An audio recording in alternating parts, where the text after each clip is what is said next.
Officials అందరికీ అట్లనే లబ్ధిదారులు మరి ఇక్కడికి వచ్చిన ప్రతి ఒక్కరు ప్రింట్ అండ్ ఎలక్ట్రానిక్ మీడియా సోదరులకు అందరికీ కూడా పేరు పేరున నా నమస్కారాలు. ఇది ఏమైనా ఇళ్ళ ప్రొసీడింగ్స్ తీసుకునే కార్యక్రమం లాగా ఉందా, ఏదో విజయోత్సవ సభ లాగా ఉంది?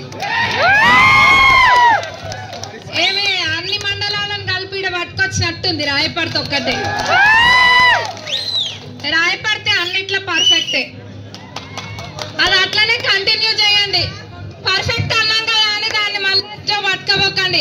రాయపడితే మంచిగా ఉంది, దాన్ని అట్లనే కొనసాగించండి. ఇంతమంది అక్కలు పెద్దమ్మలు ఇంతమంది వచ్చిండ్రు లబ్ధిదారులు. ఎందుకు వచ్చిండ్రు?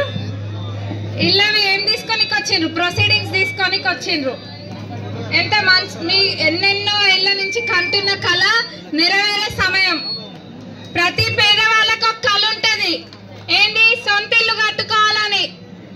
మంచైనా చెడైనా మన ఇంట్లో జరగాలని ఉంటది, ఒక గూడు అంటూ ఉండాలి అని ఉంటది.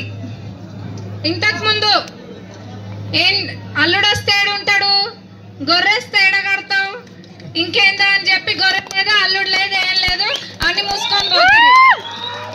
మాటలను మట్టుకు కోటలు దాటిచ్చిండ్రు, చేతల దగ్గరకు వస్తే శూన్యం. మన ప్రజా ప్రభుత్వం అధికారంలోకి వచ్చినాక ఈ ఇందిరమ్మ రాజ్యంలో, ఇందిరమ్మ రాజ్యం అంటే ఏం గుర్తొస్తాయి? ఇందిరమ్మ ఇల్లు గుర్తొస్తాయి.